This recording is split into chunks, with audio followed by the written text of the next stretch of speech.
बहुत स्पष्टता ला दी है। मैं जो है तिवारी जी के पास आता हूँ, उनसे कहना ये चाहता हूँ कि ट्रंप जो है जब से बने हैं राष्ट्रपति, तब से उनकी कोशिश ये रही कि कुछ ना कुछ दोनों के बीच में समझौता हो जाना चाहिए। तो क्या ये पाखंड है? क्योंकि अभी जैसा पाशा साहब ने कहा कि ये तो डीप स्टेट जो है वो तो इसके लिए किसी तरीके से तैयार नहीं है। दूसरी बात ये है कि पूरी दुनिया के अंदर जो है वो यूरोप तो अपने आप को शांति दूत बतलाता है, बहुत सभ्य देश बनते हैं, लेकिन जिस तरीके से युद्ध के अंदर वो यूक्रेन को बैक कर रहे हैं, या ये कहा जाए कि वो वहां प्रॉक्सी वॉर उनका चल रहा है, तो इससे क्या यूरोप का एक जो चेहरा है, वास्तविक मिलिटराइज्ड जो है कंट्रीज हैं और दुनिया के अंदर वो युद्ध चाहते हैं, अपने हथियार बेचना चाहते हैं, उन हथियारों का प्रयोग करना चाहते हैं, क्या ये बात सामने नहीं आ रही है? दोनों प्रश्नों पे आपकी जी टिप्पणी। सर, जी सर, देखिए, एक तो सर्वमान्य सिद्धांत है कि एकाधिकारवादी सत्ता अपने सामने कोई चुनौती उत्पन्न हो, इसको वो परहेज करती है, उसका वो भरसक प्रयास करती है कि उसके सामने कोई चुनौती बन के न उभरे। अमेरिका के नेतृत्व में पूरे पाश्चात्य देशों के सामने संयुक्त सोवियत संघ एक चुनौती बन के उभरा था। उसके लिए लोग तमाम कल बल छल करके पूरे सोवियत संघ को तो पहले इन्होंने छिन्न भिन्न किया, 16 जगहों में इन्होंने बांट दिया। यूक्रेन भी तो अंग हुआ करता था सोवियत यूनियन का। और फिर उसके बाद अभी भी अमेरिका और ये पूरे पाश्चात्य साम्राज्य जानते हैं कि आज की तारीख में रूस कमजोर नहीं है, रूस मजबूत है। यही उनके आंख की वो किरकिरी बना हुआ है कि अभी भी वो जानते हैं कि रूस बहुत ही मजबूत है। तो रूस को कैसे कमजोर किया जाए, तो कमजोर करने के लिए फिर वही अपना कठपुतली चुनते रहते हैं, और उनको एक बढ़िया कठपुतली यूक्रेन मिल गया। उसको मदद करके ये पूरे अमेरिकी साम्राज्यवादी और पाश्चात्य लोग खुद नहीं लड़ते हैं। हमारे ही ये जो गरीब देश है, इन्हीं के सैनिक, इन्हीं के लोगों को अपना लड़ा करके वो उनको हथियार सप्लाई करेंगे, सब कुछ करेंगे, उनको कर्ज में अपना डुबो देंगे, और अंततः उनका लक्ष्य रहता है कि उनके प्राकृतिक संसाधनों को वो हस्तगत कर ले, उसको कैसे करें। ट्रंप आए हैं तो ट्रंप निश्चित रूप से, ट्रंप का व्यक्तित्व थोड़ा दूसरा है। ट्रंप भी बिजनेस माइंड है, वो व्यापार चाहता है, और आज की तारीख में युद्ध भी ये व्यापार पर ही केंद्रित है। लेकिन ट्रंप जो प्रस्ताव रखा जेलेंस्की पर, जेलेंस्की में भी कहीं ना कहीं से समाजवादी चेतना है। वो भी कहीं ना कहीं से वैचारिक रूप से और सैद्धांतिक रूप से रूस से बहुत ज्यादा अलग नहीं है। तो फल ये हुआ, जेलेंस्की ने जिस तरीके से उनके घर में जाकर के बैठ करके और उनको हड़का के आया है कि ये हमारे एक खनिज संपदा पर तो अपनी आंख मत गड़ाओ, है। और वही लेकर के अभी चूंकि यूक्रेन पर रूस भारी पड़ रहा था, तो इन लोगों को ये लगा कि कहीं ऐसा तो नहीं कि अबे उसके ऊपर समझौता कर जाए। तो यह सारी जो टेक्नोलॉजी दिया है, ड्रोन की टेक्नोलॉजी जो लेकर के सामने आया है, जाहिर सी बात है आज की तारीख में जो भी साधन है, ये हवाई जहाज है और ये जो भी हथियार है, वो इतनी दूरी तक मार करने में सक्षम नहीं है। तो ये ड्रोन को डेवलप करके, ड्रोन से जाहिर सी बात है कि ड्रोन से आप हमला करा करके या हवाई हमला कहीं नुकसान तो कर सकता है, लेकिन जमीन पर कब्जा नहीं कर सकता है। तो फल ये हुआ है कि इसको ले जाकर के इसकी तुलना आप लोग कर रहे हैं कि ये तो पर्ल हार्बर जैसा अटैक है, और वो जैसे जापान ने हमला किया था पर्ल हार्बर पर, और उसके बाद पूरी पूरी फिजा बदल गई, और अमेरिका भी आ गया द्वितीय विश्व युद्ध में और अपना जापान के ऊपर परमाणु बम फेंक दिया। यही चीज ये लोग उकसा रहे हैं कि रूस अपने परमाणु अस्त्रों का प्रयोग करे, जिससे दुनिया के पैमाने पर उसकी एक हद पिटे। अपना जिस तरीके से ये अमेरिका ने ही अपना परमाणु हमला किया अपना जापान पर, तो ठीक है, वो युद्ध तो समाप्त हो गया, लेकिन अमेरिका का वह घिनौना चेहरा भी सामने आया दुनिया के पैमाने पर। दुनिया में लोग सहम करके, डर करके भले उसकी बात मान लें, लेकिन उसका सम्मान नहीं है दुनिया के किसी भी देश में। और यही परिणाम हुआ था कि 120 देश इकट्ठा होकर के इन दोनों लोगों से अलग हट करके और कहीं न कहीं से अमेरिकी साम्राज्य का विरोध करते थे, ये नॉन अलाइनमेंट मूवमेंट के लोग। तो उसी तरीके की स्थिति आज भी बन रही है, लेकिन हमको ऐसा लगता है कि रूस इतना नुकसान होने के बावजूद भी संयम बरतेगा और वो अमेरिका के तरीके से वो अमानवीय तरीके का कोई हरकत नहीं करेगा। और आने वाले दिनों में यूक्रेन को भी समझना होगा, अभी भी उसको समझदारी बना लेनी चाहिए कि वो हाथ जी की जी कठपुतली बन रहा है अमेरिकी साम्राज्यवादियों को। और निश्चित रूप से आने वाले दिनों में एक शांति वार्ता आगे बढ़ेगी और वो बातचीत तो बढ़ ही रही है। जी जी, बहुत शुक्रिया आपका। मैं फिर से आता हूँ पटनायक साहब के पास में। पटनायक साहब, जो है तिवारी जी तो बहुत उम्मीद कर रहे हैं यूक्रेन से। नंबर एक बात, आपको भी कुछ उम्मीद है क्या? तिवारी जी तो इस तरह से बोल रहे हैं कि मतलब जो कुछ भी हो रहा है तो यूक्रेन उस तरीके से मतलब जो आप दोनों ने बात कही कि पूरे तरीके से वो एक कठपुतली बना हुआ है एक, और उसकी अपनी कोई आइडेंटिटी नहीं है। लेकिन तिवारी जी कहते हैं कि उसकी भी कोई अपनी आइडेंटिटी भी है, एक सोच भी है, समझ भी है, और तिवारी जी तो उम्मीद जाहिर कर रहे हैं। खैर, मेरा आपसे प्रश्न ये है कि भारत का इंटरेस्ट कहाँ लाई करता है? क्योंकि भारत जो है भारत रूस का एक परंपरागत दोस्त है, आजादी के पहले, आजादी के बाद। और वो जो दोस्ती है वो केवल सरकारों तक सीमित नहीं है। जो भारत का जो आम नागरिक है या जो रूस का आम नागरिक रहा जो है, उनके बीच में एक भावनात्मक रिश्ता जो है ये मतलब कई दशकों से ये देखा गया है। तो आप कैसे देखते हैं कि भारत का इसमें क्या इंटरेस्ट है, जी, पूरे दोनों युद्ध के परिप्रेक्ष्य में मैं कह रहा हूं? भारत का पोजीशन ऐसे रहा है इस युद्ध के दौरान जो पश्चिमी देशों को अच्छा नहीं लगा, ये आप जान लीजिए। भारत ने यूनाइटेड नेशंस में हर वोट में न्यूट्रल पोजीशन लिया। वो न्यूट्रलिटी, निरपेक्षता, जो रशिया को सूट कर रहा था, यूक्रेन या उसके वेस्टर्न पार्टनर्स को सूट नहीं करता था उस टाइम। निरपेक्ष हो जाना, न्यूट्रल हो जाना, एब्सटेन करना, ये सूट नहीं करता था। तो बहुत प्रेशर था 22, 23 में ह्यूमन राइट्स बॉडी सब जगह बहुत प्रेशर था कि भारत एक पोजीशन ले रूस के खिलाफ। ना उस प्रेशर को झेल लिया भारत ने, फिर भी वोट नहीं किया रूस के खिलाफ। ये भी तय है कि भारत का रिश्ता जो है अच्छा है यूक्रेन के साथ, अच्छा रिश्ता है। बट हमारे सबसे बड़ा दोस्ती जो है ज़्यादा सबसे रूस से है। अब पूरे युद्ध के दौरान सिर्फ वोटिंग नहीं, जितना भारत ने बेल आउट किया है, उसको हेल्प किया है रूस को। जब सैंक्शन लगा था तब उसके ऑयल खरीदना इतने मात्रा में खरीदा कि रूस को ऑलमोस्ट बेल आउट हुआ, और रूस के ऑयल को उन्होंने दूसरे देश में भी रिफाइन करके सेल किया। तो रशिया का जो इकोनॉमिक सैंक्शन को बचने में रूस और चाइना का बड़ा रोल है, सॉरी, भारत और चाइना का बड़ा रोल है। भारत का ट्रेड इस बीच इतना बढ़ा है, $5 बिलियन ट्रेड के लिए हम रो रहे थे कि दोस्ती कह रहे हैं, पर हमारा ट्रेड बहुत लो है। आज देखिए 50 बिलियन से ऊपर ट्रेड हो गया है। सो ट्रेड बढ़ा है, एनर्जी रिलेशंस बढ़ा है। तो इंडिया जो है वो अपना प्रेफरेंस जो है वो दिखा दिया है ऑलरेडी।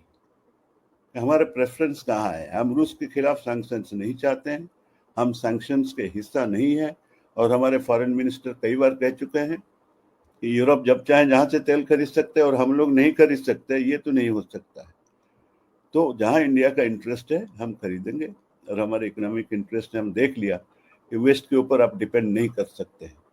और रशिया के पास इतना साधन है, इतना रिसोर्सेस है हर चीज़ में, हमारे फर्टिलाइजर, हमारे एनर्जी सप्लाई, हमारे अभी आप सोचिए हमारे ट्रांसपोर्टेशन कॉरिडोर हम यूरेशिया को बनाना चाहते, international north south transportation corridor, जो इंडिया, ईरान और रूस ने साइन किया था। अब 14 देश और जुड़ गए हैं, टोटल हो गए हैं। तो वहीं से हमारे इसी युद्ध के दौरान भी सप्लाई आते रहे हैं। तो दोनों देश हमारे लिए क्रुशियल हैं। अभी यूरेशिया को हम ट्रेड करेंगे, हमारे वहाँ सारे पार्टनर्स हैं, सेंट्रल एशियन कंट्रीज है, कॉकेशियन स्टेट्स है, जो ट्रेड हमारा होगा फिर आगे यूरोप को होगा, जब ऐसे समय आएगा जब रास्ता खुल जाए रूस और यूरोप के बीच में, यूरोप के साथ ट्रेड हो सकता है। शॉर्टर रूट है वया ईरान, फिर हम सोवियत संघ के जो पुराने रिपब्लिक्स हैं उनके थ्रू हम ट्रेड कर सकते हैं उस एरिया में। हम अभी रूस के साथ चाहते हैं फ्री ट्रेड एग्रीमेंट करने के लिए। उन्होंने एक यूरेशियन इकोनॉमिक यूनियन बनाया, इसमें 5 मेंबर हैं, उनके अंदर फ्री ट्रेड है, फ्री मूवमेंट है, मूवमेंट ऑफ कैपिटल, लेबर, सब। उसको और एक्सपेंड करना चाहते हैं, पर उसके साथ चाइना और इंडिया दोनों चाहते हैं कि फ्री ट्रेड एग्रीमेंट हो, ताकि हम एक बार किसी देश में भी, उन मेंबर्स में भी एक्सेस कर जाए तो सारे उस मार्केट को हम पहुंच सकते हैं। तो ये कई सारे हमारे इंटरेस्ट जुड़ा हुआ है। हमारे ट्रांसपोर्टेशन कॉरिडोर्स, हमारा व्लादिवोस्टोक चेन्नई ट्रांसपोर्टेशन कॉरिडोर, कई कॉरिडोर हमारे प्लान है और चल रहे हैं उस पे काम। प्लस हमें रिसोर्स चाहिए, जैसे चाइना को चाहिए वैसे हमें भी चाहिए एनर्जी, बहुत मात्रा में एनर्जी चाहिए, क्योंकि हम डेवलप कर रहे हैं, बहुत तेजी से डेवलप कर रहे हैं। ये है कि बस जी प्रायोरिटी है। जी आपने स्पष्ट किया है इसको। मैं थोड़ा यूक्रेन से हम अलग हो जाएंगे, पर हम रूस को प्रायोरिटी में रखेंगे हमेशा जी कंपेयर करेंगे। बहुत शुक्रिया पाशा जी। नायक साहब, मैं पाशा जी के पास आता हूँ। पाशा जी, मैं आपसे जानना चाहूंगा कि जो है प्रोफेसर अजय ने ये कहा कि उन्होंने बहुत स्पष्ट तौर पर बता दिया, भारत सरकार ने अपना प्रेफरेंस बता दिया है रूस के प्रति। अब सवाल ये है कि इस समय की जो पूरी स्थिति है और जिस तरीके से टैरिफ वॉर जो है एक तरीके से उन्होंने थोपने का काम किया, ट्रंप ने पूरी दुनिया के ऊपर एक तरीके का युद्ध थोप दिया टैरिफ के माध्यम से। हालांकि उसके ऊपर कुछ रोक लगाने का काम उनकी अपनी खुद की जुडिशरी ने किया है, लेकिन क्या ये सही वक्त नहीं है कि भारत रूस और चीन के साथ में मिलकर के अपने व्यापारिक इंटरेस्ट भी देखे, अपने सुरक्षा के इंटरेस्ट भी देखे, लेकिन भारत चीन के बीच में जिस तरीके के सीमा विवाद हैं उसके चलते मामला कहीं ना कहीं रुकावट उसकी आ जाती है। तो इसके अंदर भी रूस की कोई भूमिका आप देखते हैं कि एक तीनों देशों का एक बेहतर रिश्ता बने, जो कि बताया अभी पटनायक जी ने कि वो दोनों देशों के हित के अंदर रहेगा। इसके बारे में आप क्या कहेंगे? जी जी मैं तो पहले बात ये बताना चाहता हूँ, जो भी है प्रोफेसर अजय पटनायक बताए, मैं उनसे 100% सहमत हूँ, क्योंकि भारत और रूस की फ्रेंडशिप जो है बहुत पुरानी है और भारत को काफी लाभदार हुई है। और हमने जबकि पश्चिमी देश हमें कोई टेक्नोलॉजी देने को तैयार नहीं थे, कोई हथियार देने को तैयार नहीं थे, बल्कि पाकिस्तान को देके बैलेंस करना चाहते थे। उससे डिप्लोमेटिक सपोर्ट भी 71 वार से लेके कश्मीर इशू को लेके पुराना जो है सॉलिड सपोर्ट सोवियत यूनियन और रूस से भी लगातार है। लेकिन जब से ये प्रेसिडेंट ट्रंप आए हैं, भारत के ऊपर प्रेशर दुगना तिगुना हो गया है। आप जानते होंगे कि उनके कॉमर्स सेक्रेटरी जब इंडिया टुडे कॉन्क्लेव दिल्ली में आए थे, उन्होंने बेशर्मी से हमें ये वार्निंग दी कि आप रूस से ना तेल खरीदिए, ना हथियार खरीदिए, ना ट्रेड जारी रखिए बोल के हमारे राजधानी में आके हमें ही जो है वो धमकी दे रहे। तो आप समझ सकते हैं कि ट्रंप जो है हमारे गवर्नमेंट के पीछे पड़ गया है। जब प्राइम मिनिस्टर मोदी फरवरी में वॉशिंगटन गए थे, तो उसी दिन व्हाइट हाउस की मीटिंग से 10 मिनट पहले उन्होंने कहा, ट्रंप ने कहा कि ब्रिक्स जो है मर चुका है, ब्रिक्स इज डेड। और उन्होंने ये भी कहा कि हम ब्रिक्स के देशों पे 100% टैरिफ लगाएंगे। और उसके बाद से लगातार दबाव बढ़ा है भारत के ऊपर कि आप चीन से भी जो है आपका ट्रेड खत्म करिए, और आप ग्लोबल साउथ के भी काफी देशों पे आपका इन्फ्लुएंस है, उनको भी मनाइए कि चीन के साथ वो ट्रेड ना करें और अमेरिका से का ट्रेड करें।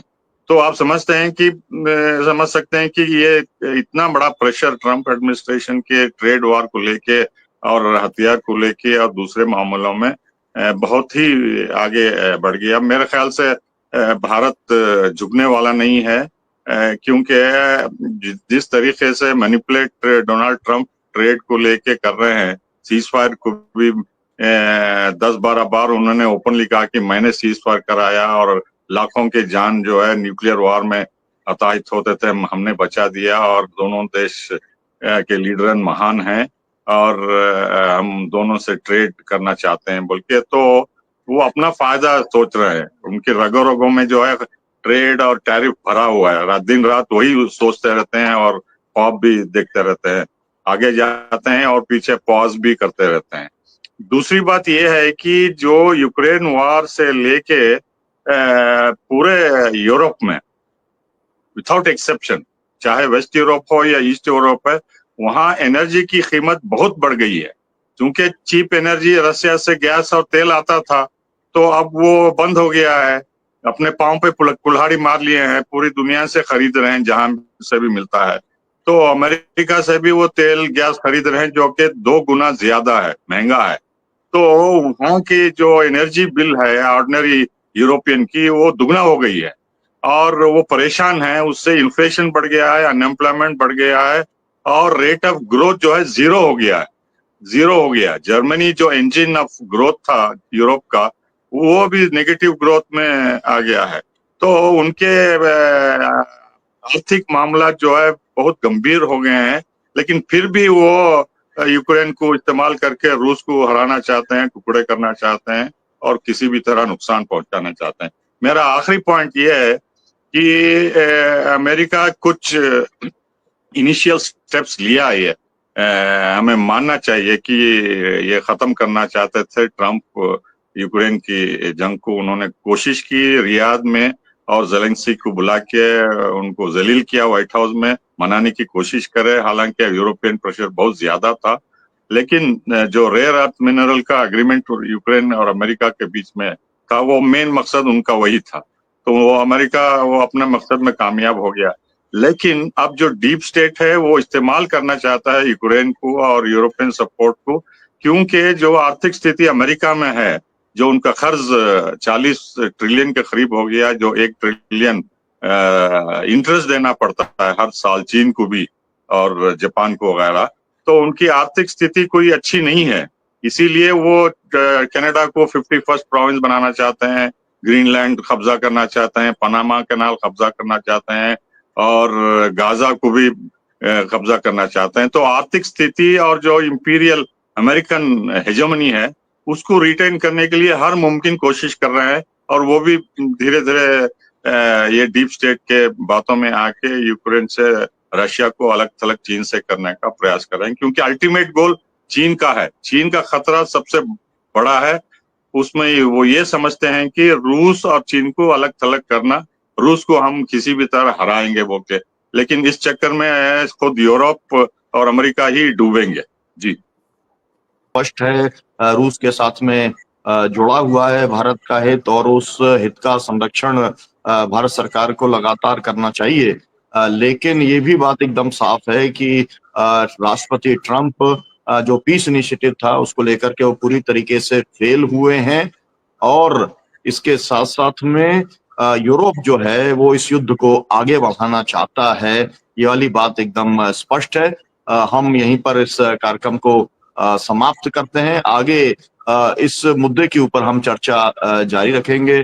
प्रोफेसर पाशा जी, प्रोफेसर अजय पटनायक जी, आपका बहुत बहुत शुक्रिया और उम्मीद है कि आप बहुजन संवाद के लिए और समय देंगे ताकि हमारे दर्शकों में और स्पष्टता आ सके यूक्रेन और रूस के युद्ध को लेकर के, और जो चीन के साथ में हमारा जो एक रिश्ता होना चाहिए और आज जो एक तरीके से वेस्टर्न पावर्स या हम लोग कहते हैं साम्राज्यवादी ताकतें जो साजिश कर रही हैं वो सफल ना हो पाए। बहुत शुक्रिया तिवारी जी, आपका भी बहुत बहुत धन्यवाद।